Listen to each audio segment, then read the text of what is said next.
Hey guys, how's it going? Ruben here from the Midnight Garage. Today I am going to convert my Honda City to a manual. It currently has a 3-speed automatic Honda-matic gearbox and it's terrible, and I'm going to convert it to a 5-speed manual one. Now the process is pretty much the same for any Honda, so I am going to show you guys with the step-by-step videos how to do this, and then in the end you can do it for yourself.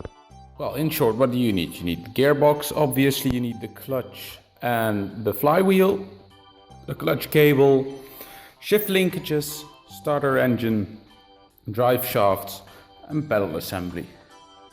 Sometimes you also need the rear bracket. I got the bracket with me. I know some Civics need the rear bracket and engine mount as well, but some don't. Just in case, always get some extra stuff. So if you're not sure if you need the bracket and the engine mount, buy it anyways. You also need some wire because you need to lengthen the wires for the backup lights, and you need to ground the wire there to make the car start, because otherwise it has to think it's in neutral, otherwise it won't start. Also, if you have a car with an ECU, which this one does not, then it's better to have the manual ECU, because otherwise the automatic ECU is going to think like, oh, what the hell's going on, and probably throws in the code and the car won't work properly. Well, the very first thing before you take everything apart is to loosen the central nut, and I've already done that, but I'm going to show you how I usually do that. I use this, and you can connect it, and then I use something to make it longer, which is usually the rod from the jack, and then you have some extra space and you can clear it real easily. Well, now I have a friend to help me,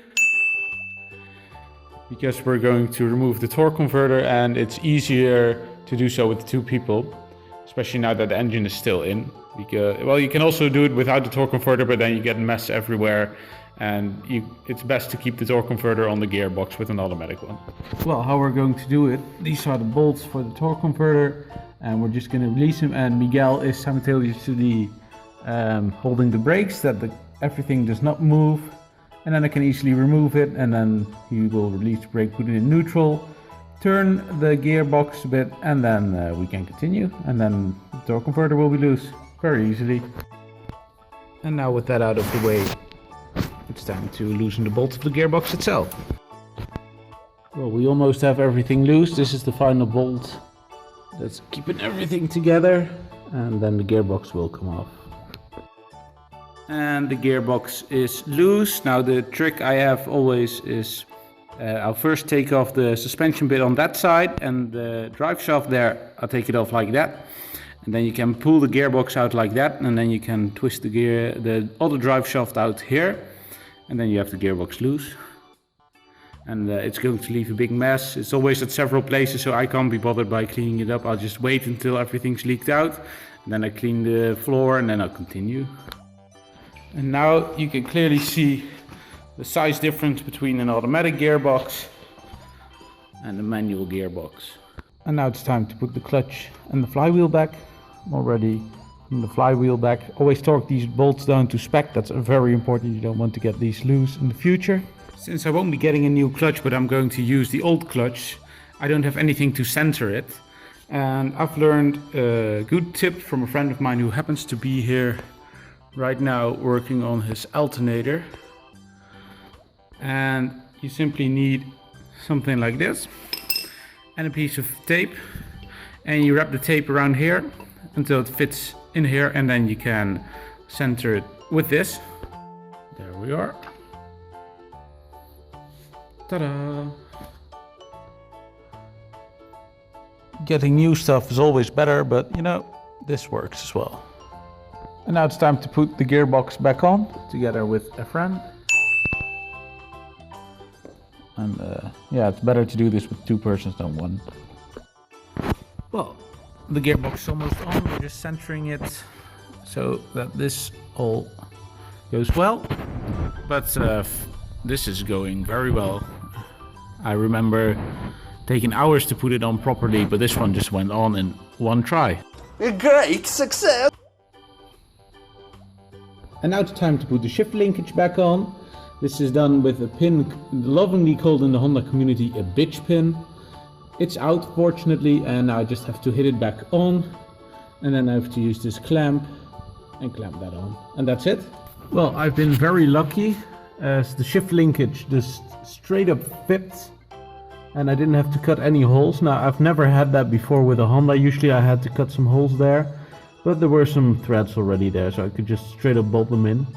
When I usually do that, just drill some holes from below and then put some nuts there on the top and then fix them. That's it. Just make sure it's corrosion proof, everything. And now it's time to put the drive shafts back on. Well, with that all done, time to put the engine mounts all back. Well, with all the engine mounts and everything back in position and everything on the bottom side done as well, I am going to put the wheels back on and lower the car and then work on the top again. Now I have some new wheels which I'm not going to put on right now. I just wanted to check how it looks and I think it's going to look pretty cool. But I'm going to put the old wheels back on for now because I want to polish the lip and make the centers gold. So now it's time to fill up the gearbox. I was just working on the speed sensor, which has been attached again, and I've put the ground back on. Always check the ground, people forget that sometimes. I haven't put the starter back. So there is a bolt and you can use that to fill it up. Some people use the speed sensor hole as well. Always check how much liters go in it and then fill it up. It's really easy. I usually have a funnel and I attach a garden hose to it and then put the garden hose in the hole and then I can fill it up easily. Well, the starter motor is back on. As you can see, this one's usually the signal. Then there's a plug here and that one's for the power. And then these two wires still need to be hooked up. Those are for the backup lights. Well, moving on to the interior of the car. As I've already said, the shift linkage just fitted straight away. I have made the interior with a shift boot, a custom shift boot I still had laying around. I just used the old bolt holes, the old bracket, and I've made it like this. And now when I put it over it, it looks like this. And I'm pretty happy with that result. Well, as for electronics, because yeah, there will be electronic issues when doing this. Fortunately, I have broken that, and my first thought was this. But now I've noticed it, I can show you guys much better how this actually works. Because you see, this is broken. This one was supposed to be the same with this one. As you can basically see is here there are a couple of wires. Here there are a couple of wires. Here's nothing. And here are a couple of wires. Well, basically what happens is this is the P position, the park position. And here are two wires that are supposed to be connected when the gear shifter is in that position. Here there are two wires in the second position, that's the R. And then there's nothing for the neutral, and there are two wires for the OD. Well, for the OD there is a, for the overdrive, there's a switch going on, or at least a light going on in the cluster. So these two wires hook up the light. Then in the reverse, these two wires, they need to be hooked up to the two wires I've shown you on the gearbox. And then the backup lights work again.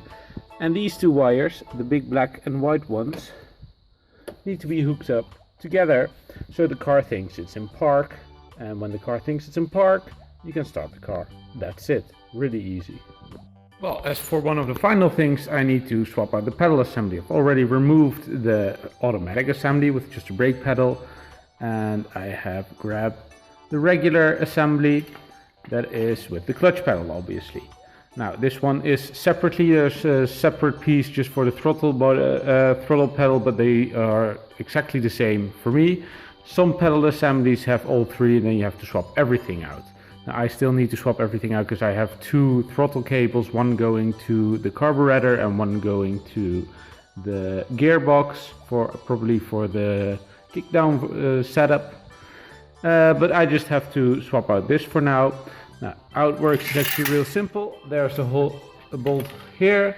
This one's connected to the fuse box, and then there are four here and a pin going through the master brake cylinder here. And that's about it. You just have to wiggle because you don't have much room.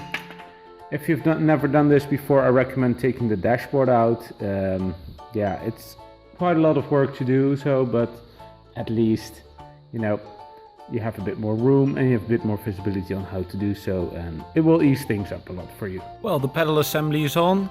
Piece of shit job. Don't recommend it, but yeah, you have to do this when doing this job. And now it's done, and now I'm really happy. If you happen to have a clutch cylinder, a hydro clutch, and not a cable clutch, well, too bad, because that's a lot more difficult than cable clutch is.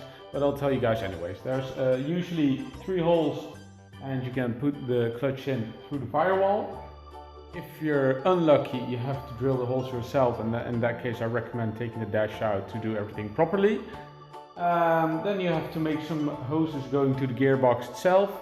There are fortunately a lot of ready-made hoses for you out there that you can just install and you're done right away. You can also make them yourself. That's a lot cheaper, but you have to know what you're doing. And that's basically the difference between a hydro clutch and a cable clutch. Well, I got my pedals. Very happy with that. I got my nice new gear shifter with my new shift boot. And this was actually the wooden one I had for my 2nd gen Honda Civic, which you have seen in this video here. And I bought that, but that was an automatic as well, so I couldn't use that. So now I used it for my Honda City because it's going to be partially blue. And you know what? Shall we try to start the thing? Now that everything's done. That's a good sign. 1, 2, 3. Woo! Nice, first try. Will it work? Yeah! Backwards.